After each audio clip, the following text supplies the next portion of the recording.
Hello and welcome to Knit in the Home Designs, where we do all of your left-handed knitting tutorials. And today we are talking about wrap and turn short rows, and we're going to do them flat. So this is what this does. It adds extra rows in a small section to give you a little bit of shaping, especially things like a heel of a sock. So let's see how this is done, okay?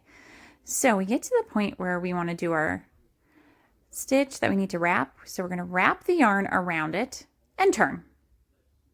And then we're going to purl around, purl across to the next stitch.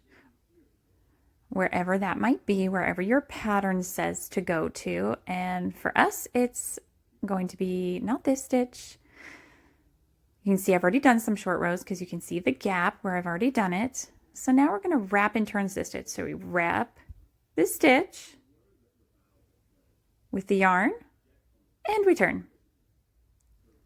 Okay, so now we're going to knit all the way back to the other side, and in the other side I'm going to show you how we are going to deal with those wraps. Okay, so this is again only worked flat. We will do a different video for in the round, but you see this is the wrap stitch, so I'm going to pick up that wrap and we're going to knit the two together, just like I knit two together. And it's perfect. That's all you need. Now we're going to turn it around and you slip that first stitch that you just knit the wrap to. You slip it and you purl across to the purled wrap and turn. And there it is. So you're going to pull that stitch up and over.